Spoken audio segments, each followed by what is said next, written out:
에스더는 하나님의 계획 속에서 왕후가 되죠. 에스더는 한 번도 노력한 적이 없는데 하나님의 은혜로 하나님의 계획 속에서 그 당시 엄청난 나라의 왕비가 되게 됩니다. 자, 그러면 그때 이제 모르드게는 그럼 어디에 있었을까? 어떤 삶을 살았을까가 오늘 이제 본문의 제일 중요한 메시지인데요. 우리 19절을 한번 보시면요, 19절 한번 읽어보겠습니다. 처녀들을 다시 모을 때에는 모르드게가 대궐문에 앉았더라. 자, 에스더는 지금 이제 왕후가 되었다 그랬잖아요. 이때 모르드게는 어디에 있었을까? 어디에 있었습니까? 대궐문에 있었다는 말씀 주고 있죠. 앉았더라. 이 대궐문이 상징하는 건 그냥 대궐문 이렇게 딱 보면은 이게 뭐 특별한 거 있겠어 이렇게 생각할 수 있지만요, 대궐문이 상징하는 건 이 당시에 재판을 진행했던 곳이에요. 재판. 대궐문에서 재판을 했고요. 또 하나는 다른 나라와 또 다른 지역과 이렇게 물물 교환, 장사를 했던 곳이 대궐문이에요. 그러니까 대궐문에 앉았다는 것은 그래도 모르드게가 꽤 어느 정도 어떤 지위가 있었다, 이걸 이제 알 수가 있는데요. 자, 아무튼 그 대궐문에 앉았다는 것은 이제 거기서 무역도 거래가 되고 또 왕궁에 쓸 그런 물품도 대궐문에서 또 이렇게 구하게 되고 또 대궐문 앞에서 재판도 열렸던 그런 이제 곳이에요. 자, 21절 한번 다시 한번 읽어보겠습니다. 21절 읽습니다. 모르드게가 대궐문에 앉았을 때 문을 지키던 왕의 넷이 빅탄과 데레스 두 사람이 원한을 품고 아수르 왕을 암살하려는 음모를 꾸미는 것을. 자, 모르드게가 대궐문에 앉았을 때 그 대궐문에 있었던 왕의 넷인 빅탄과 데레스가, 이유는 나와 있지 않아요, 성경에. 근데 왕에 대해서 원한을 갖고 있었어요.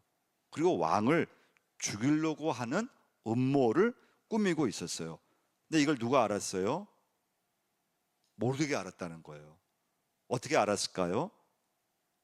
대궐문에 앉았을 때, 모르드게가 자기가 할 일을 꾸준히 했을 때, 일상생활을 하고 있었을 때, 이제 어떻게 보면은 특급 비밀을 남들이 알 수 없는, 그리고 왕을 암살하려는 아주 중요한 그런 비밀을 모르드게가 알게 되었다는 거예요. 자, 첫 번째 메시지예요. 하나님은 일상생활에서 일하심을 꼭 기억하셔야 돼요. 모르드게는 자신의 자리에서 충성스럽게 일하다가 내시들의 이 음모를 들었던 거예요. 이 부분이 굉장히 중요해요. 오늘 본문에서 제일 중요한 부분이에요. 그러니까 모르드게가 자신이 있어야 할 자리에 있었기 때문에 아주 중요한 정보를 알 수 있었다는 거예요. 그래서 여러분과 제가 꼭 기억할 것은요, 하나님이 어떤 큰 일만을 하나님이 쓰시는 게 아니에요. 하나님의 역사는 여러분과 제가 작은 거, 아주 하찮은 거, 내 일상생활, 늘 반복하는 일상생활을 하는 중에 하나님께서 역사하신다는 것을 꼭 기억하셔야 돼요. 하나님이 나의 작은 행동, 늘 반복하는, 또 늘 내가 다니는 직장일을, 내가 늘 하고 있는 사소한 거, 근데 그것을 하나님께서 사용하고 계시다는 것을 꼭 기억하셔야 돼요. 예수님이 마태복음 10장 42절 말씀에서 이렇게 말씀하셨어요. 또 누구든지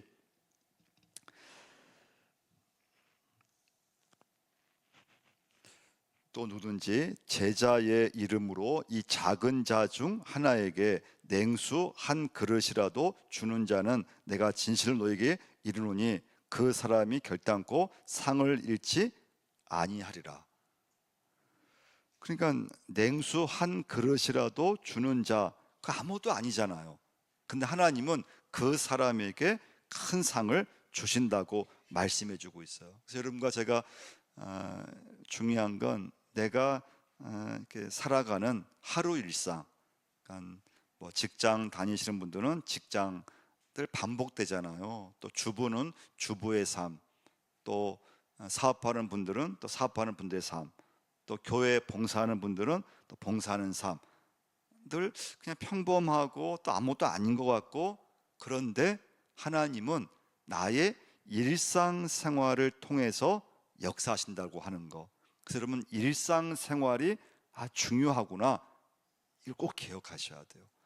그러니까 어떤 특별한 날이만 중요한 것이 아니고요, 그러니까 나의 그냥 소소한 일상생활, 근데 그 일상생활 속에서 내가 꾸준히 성실하게 충성스럽게 나의 일상생활을 하다 보면은 그 속에서 하나님께서 역사하신다는 것을 꼭 경험하셔야 돼요. 그러니까 모르드게가 만약에 대궐문에 앉아있지 않았더라면, 그 일상생활을 성실하게 하지 않았더라면 모르드게에게 그런 어떤 중요한 정보를 알 수 없었을 거라는 거예요. 그래서 이런 관점에서 성경 인물을 한번 보면요, 여러분 요셉을 한번 보시면 요셉이 어땠습니까? 노예로 팔려나가서 보디발 장군의 집에 있었을 때 굉장히 일상생활에 열심이었죠. 그냥 좀 노예니까 그냥 하루아침에 이렇게 그냥 이런 신세가 되어서 신세 한탄할 수 있고 그냥 막 불평할 수 있었지만은, 요셉은 그런 노예로서의 그런 일상생활, 내가 해야 될 그 일에 대해서 굉장히 성실하게 하는 걸 보게 돼요. 결국 보디발은 그 요셉에게 자기 집의 모든 일을 위탁해요. 가정 총무로 위임을 하게 돼요. 근데 우리가 아는 것처럼 누명을 써서 감옥에 갔잖아요. 근데 요셉은 그 감옥에서도 어떻습니까? 감옥에서 일상생활을 더 성실하게 하는 걸 보게 돼요. 그래서 여러분과 제가 살아가며 예수 믿으면서 나의 일상생활을 소중히 여기고 나의 일상생활을 꾸준히 잘 하셔야 돼요. 그게 굉장히 중요해요. 하나님 감옥에서도 요셉과 함께 하신 걸 보게 되죠. 그게 인자를 더하셔서 또 그 감옥에서도 인정받게 되고, 그 감옥에서도 요셉에게 그 간수장이 많은 그런 일들을 위임하게 되고 또 이렇게 감당하게 되는 걸 보게 돼요. 요셉이 나중에 총리가 되잖아요. 뭘 알 수 있는가 하면요, 하나님이 요셉의 작은 행적을 잊지 않고 기억하셨다는 것을 여러분 꼭 아셔야 돼요. 요셉이 이제 보디발의 집에서 했던 그런 행적들, 요셉이 감옥에서 했던 그런 일들이 이전까지는 알려지지 않았어요. 누구든 요셉이 했던 그 일에 대해서 아무도 알아주지 않았어요. 아무도 몰랐어요. 근데 누가 그걸 알고 계셨어요? 하나님은 그 요셉이 했던 그런 여러 행적들을 하나님은 보고 계셨던 거예요. 그리고 때가 되었을 때 요셉이 했던 그 행적들을 하나님께서 다 기억하시고 그에게 엄청나게 요셉에게 믿음의 보상을 해 주신 것을 꼭 믿으시기를 바랍니다. 22절 한번 보시면요, 자 22절 한번 읽어보겠습니다. 모르드게가 알고 왕후 에스더에게 알리니 에스더가 모르드게의 이름으로 왕에게 아뢰니라. 자, 모르드게가 대궐문에 앉았다고 하는 것은 자기의 일상생활을 굉장히 성실하게 충성스럽게 했을 때 왕의 내시였던 빅단과 데레스 두 사람이 무슨 이유인지 모르지만 왕에 대해서 원한을 품고 왕을 죽이려는 음모를 꾸미고 있었어요. 근데 그것을 다 알지 못했는데 모르드게가 알게 된 거예요. 그래서 에스더에게 이 정보를 알려줘요. 그리고 에스더는 이제 왕에게 이 사실을 또 알려줘요. 자, 왕이 명령을 내려서 자, 이런 일이 지금 진행되고 있는데 한번 그 두 사람에 대해서 한번 조사해봐라. 그 조사를 했더니 그 두 내시가 모르드게의 말처럼 왕을 죽이려고 하는 음모를 꾸미고 있었던 거예요. 당장 두 사람을 이제 체포한 거죠. 자, 왕의 입장에서 보면은 모르드게의 이 어떤 일은 엄청난 공적을 세운 거예요. 왕이 죽을 수도 있었는데 모르드게의 덕분에 왕도 살 수가 있었고, 하여튼 엄청난 공을 세웠어요. 자, 기록에 의하면요, 이 페르시아 시대에 나라의 공을 세우거나 또 왕에게 어떤 공을 세우면 그 신하는 계급이 이렇게 높아지거나 엄청난 그런 이제 돈으로 그런 보상을 받았다고 해요.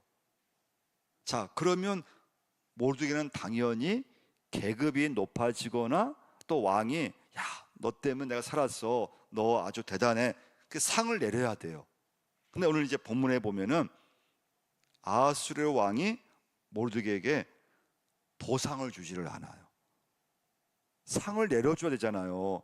큰 업적을 세웠어요. 근데 왕이 모르드게가 이 때문에 자기를 살해하려는 그 두 신하를 체포한 것이 알았는데, 알고 있었지만 하여튼 무슨 이유에서인지 모르드게에게 보상을 이렇게 내주지를 않아요. 자, 두 번째 메시지예요.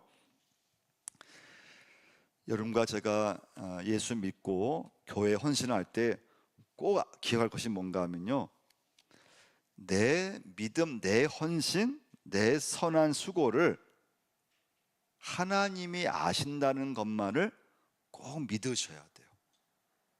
왜냐하면 여러분, 사람이 이렇게 살아가면서 야, 내가 헌신을 하고 내가 수고를 했어요.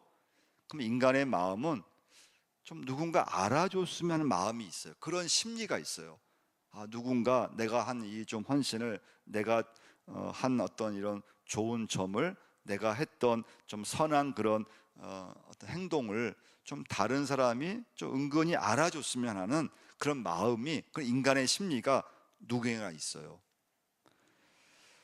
근데 여러분, 우리 사회에서는, 직장에서나 또 교회에서도 내가 헌신을 했는데 근데 남들이 알아주지 않을 때가 있어요. 또 내가 헌신을 했는데 내 수고는 알아주지 않고 좀 엉뚱한 사람, 헌신도 안 하고 그리고 별로 이렇게 충성도 안 했는데 남의 헌신을 오히려 가로채 가지고 오히려 엉뚱한 사람이 인정받고 엉뚱한 사람이 사람으로부터 막 칭찬 듣고 남의 그런 공로를 막 가로채는 그런 사람도 있다는 거예요. 그럼 여러분, 참 그런 상황이라면 누구든 좀 이게 좀 마음이 불편하고 좋지 않아요. 특별히 여러분, 교회에서 내가 봉사하든지 뭘 하든지, 그러면 신앙생활은 은밀하게 하려는 생각을 가지셔야 돼요. 할렐루야. 헌금이든 어떤 것이든 이걸 사람에게 이걸 나타내려고 하면 절대 안 되고요. 하나님만 아시면 돼. 그래서 여러분, 봉사든 섬김이든 무엇이든 은밀하게 하려고 하셔야 돼요. 그러면 시험에 안 들어요. 자, 모르드게가 엄청난, 이건 진짜 공을 세웠어요. 근데 모르드게가 그것 때문에 뭐 티를 내거나 왕이 나를 알아주지 않는다고 모르드게가 시험을 들지는 않았어요. 막 일부러 막 왕께 더 자기의 공적을 알아달라고 부탁하지도 않았어요. 그냥 넘어갔어요. 근데 보통 때 같으면 당연히 왕이 그 사람에게 상을 베풀어야 돼요. 근데 에스더서 보면은, 물론 에스더서 6장으로 가면은 나중에 이 아하수르 왕이 그 이때에 모르드게가 한 공적을 나중에 알게 돼요. 나중에 안 것이 더 잘 된 거예요. 그러니까 하나님께서 아마 나중을 위해서 아하수르 왕이 알았지만은 하여튼 좀 그냥 넘어가게끔 하신 것 같아요. 근데 인간 편에서 보면은 좀 서운할 수 있고 그럴 수 있다는 거예요. 여러분과 제가 교회를 할 때는 은밀하게 하려고 꼭 하셔야 돼요. 그래서 사람을 절대 의식하면 안 돼요. 할렐루야. 사람에게 절대 인정받으려고 하면 안 돼요.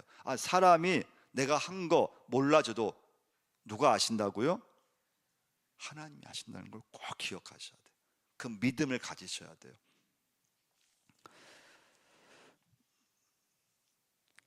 모르드게는 자신의 공적을 기억해 달라고 왕에게 호소하거나 그리고 티를 내지 않았어요. 근데 아수에로 왕은 모르드게의 아주 귀한 공적을 잊어버렸어요.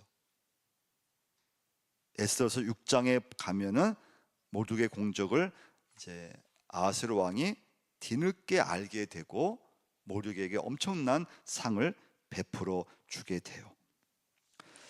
여러분과 제게 오늘 두 번째 메시지 중요한 건 우리의 상급은 하늘에 있다는 것을 꼭 기억하셔야 돼요.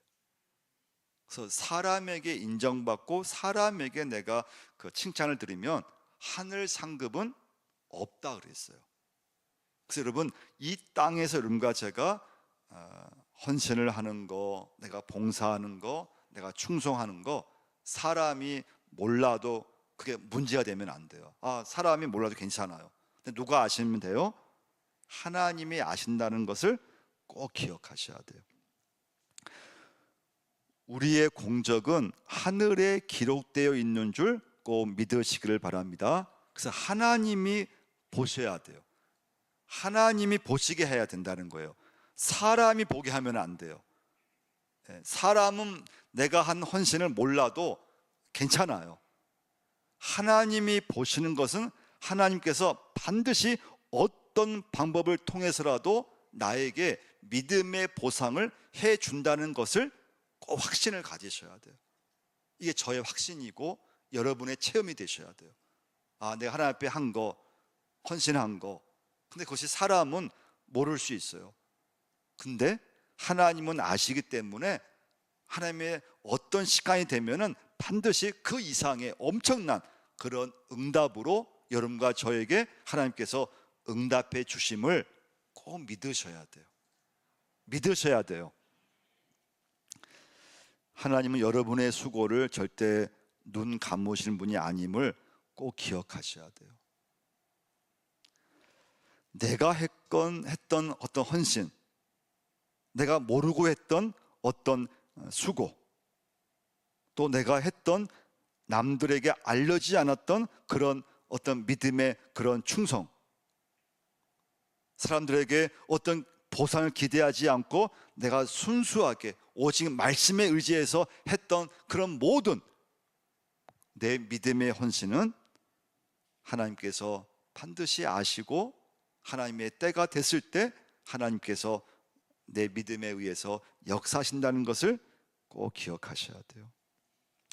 하나님은 나의 선한 수고에 반드시 다양한 방식으로 보상해 주시는 하나님이심을 꼭 여러분과 제가 기억하셔야 돼요.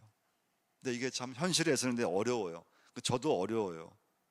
우리 사람은 은근히 또 사람들이 알아서 주시면 마음이 있거든요. 근데 그걸 넘어가셔야 돼요. 사람에 매여 있으면 안 돼요. 사람을 너무 의식하면 안 되고 하나님만을 바라보고 내 믿음 생활을 하셔야 돼요. 하나님만 바라보고 헌금 생활을 하셔야 돼요. 하나님만 의식하고 믿음 생활을 하셔야 돼요. 그러니까 여러분, 오늘 첫 번째 메시지 중요한 건 나의 일상생활을 꾸준히 하셔야 돼요. 그 일상생활 속에서 하나님 역사하신다는 것을 꼭 믿으셔야 돼요. 자, 모르드게가 큰 업적을 세웠어요. 그럼 당연히 왕이 그걸 인정해 줘야 되고 해야 되는데, 근데 그러지를 못했어요. 우리의 믿음 생활이 은밀하게 자꾸 하려고 하셔야 돼요. 은밀하게 하여튼 구제하고 은밀하게 또 예배하고 또 은밀하게 기도하고, 근데 하나님은 다 아신다는 거예요. 믿으시기를 바랍니다. 그래서 내가 해야 할 일을 꾸준히 하셔야 돼요. 사람을 의식하지 마시고 내가 해야 할 일, 내가 섬겨야 될 일, 내가 헌신해야 될 일이 있으면 여러분 그것을 꾸준히 하셔야 돼요. 자, 세 번째 메시지예요. 세 번째 메시지는 여러분과 제가 살아가면서 어려운 환경으로 인해서 상처가 없기를 꼭 기도하셔야 돼요. 여러분, 에스더의 어떤, 우리가 지금 이제 1장, 2장 좀 보고 있지만 에스더는 환경이 좋은 환경이 아니었어요. 일단 부모님이 안 계셨어요. 어린 나이에 부모님이 돌아가셨어요. 굉장히 불우한 환경이죠. 또 남의 나라에서 자랐어요. 친척의 손에 의해서 자랐어요. 그러니까 얼마 눈치를 많이 받겠어, 어릴 때부터요. 근데 에스더가 우리가 주는 메시지는 뭐예요? 상처가 없다는 거예요. 상처가 많아야 될 그런 환경인데 에스더는 상처가 없어요. 여러분, 사람에게 어떤 상처든지 상처가 있다는 것은요, 무서운 흉기가 돼요. 여러분, 상처는 그 사람에게 있으면요, 그 사람을 딱 이렇게, 그 상처가 있으면 그 사람을 딱, 그 상처가 이렇게 딱 족쇄처럼 그 사람을 딱 묶어버려요. 상처가 있는 사람은 굉장히 무서운 사람이 돼요. 흉기라고 보시면 돼요. 상처가 있으면 겉으로 보면 사람이 멀쩡하고 뭐 그냥 별 이렇게 어려움이 없어 보이는데, 상처가 있는 사람은 그 사람이 어떻게 행동할지 아무도 몰라요. 그래서 여러분, 상처는 그 사람에게 있으면은 아주 무서운 인생의 흉기가 되는 걸 보게 돼요. 그래서 상처가 있으면 안 돼요. 상처를 받으면 안 돼요. 근데 사람은 어떤 나쁜 환경에 처했다든지 또는 어떤 그런 인간관계에서 어려움이 있다든지 그러면 딱 상처를 받게 되어 있어요. 그 상처가, 내가 받은 상처가 내 안에 있으면 내 인생에 평생 그 상처로 인해서 인생이 그냥 이렇게 족쇄처럼 그 상처에 가둬지게 되죠. 또 내가 상처가 있으면 그것이 어떤 사람은 아주 말로 막 흉기로 이렇게 다른 사람에게 힘들게 하고, 또 막 과격하게 자기도 모르게 다른 사람을 막 물리적으로 막 문제를 일으키게 돼요. 그러니까 상처가 굉장히 무서운 거를 기억하셔야 돼요. 근데 그러면 에스더를 보면은 상처가 있어야 돼요. 어린 나이에 부모님이 안 계셨고 불우한 환경이었고. 근데 여러분, 성경 보시면요, 에스더, 다윗, 요셉 공통점이 뭔가 하면요, 상처가 없다는 거예요. 상처가 있을 만한 인생을 살았는데, 요셉 상처가 있을 만 하잖아요. 형들한테 미움받아서 남의 나라로 팔려갔으면, 노예로 팔려갔으면은 그게 엄청 상처잖아요, 여러분. 그럼 그 상처가 요셉의 평생의 족쇄가 되고 인생의 흉기가 될 수 있거든요. 그럼 다윗도 보면은 사울로부터 10년간 도망 다니잖아요. 엄청 큰 상처예요. 이러면 다윗은 어릴 때 형들로부터 굉장히 비난을 많이 받았어요. 무시를 많이 당했어요. 그럼 보통 이렇게 가정 같으면요, 그런 막 비난받고 형들도 무시당하면 어릴 때부터 자존감이 상하고 상처가 있어요. 근데 다윗도 보면 여러분, 상처가 없잖아요. 그 이유가 뭘까? 왜 상처가 없을까요? 여러분, 꼭 명심할 건, 하나님을 만나게 되면요, 상처가 있어도 상처가 치유되기 시작해요. 상처가 없어져요. 근데 예수를 믿어도 하나님을 만나지 못하면 그 사람에게는 여전히 상처가 있어요. 그래서 그 사람에게서 이렇게 말이든 어떤 그런 행동이든 이렇게 폭력적으로 사람에게, 다른 사람에게 그것을 쏟아부을 때가 굉장히 많아요. 왜냐하면 상처는 흉기가 될 때 굉장히 많아요. 그러니까 상처는 그 한 사람으로 끝나는 게 아니에요. 가족들에게도 어려움을 주게 되고 다른 사람에게 반드시 어려움을 주게 되어 있어요. 그래서 여러분과 제가 오늘 세 번째 메시지에서 기도할 제목은 상처가 내가 상처가 지금 이게 있어야 돼요. 상처를 지금 받았어요. 근데 상처를 극복할 수 있도록 꼭 기도하셔야 돼요. 특히 여러분 자녀들이든 어떤 가족들이 또는 우리 교회 식구들이, 우리 교회 성도님들이 교회를 봉사하면서 또 가정에서 또 살아가면서 상처를 받지 않도록 하나님 상처를 이겨낼 수 있는 믿음을 달라고 꼭 기도하셔야 돼요. 그 방법은 내가 하나님을 만나는 거고 하나님의 사랑을 내가 듬뿍 받는 거예요. 그래서 여러분 이건 여러분 부모라고 해서 부모가 막 사랑을 준다고 해서 내 자녀가 상처가 다 치유되는 게 아니에요. 예수님을 만났을 때, 하나님을 만났을 때, 그때 그 안에 있는 때는 부모가 모르는 그 자녀의 상처, 또 나도 모르게 내 안에 있었던 상처들, 그 상처들이 예수를 만나면서 사라지게 돼요. 우리 시편 한번 찾아보겠어요. 시편 34편 18절을 한번 찾아보겠습니다.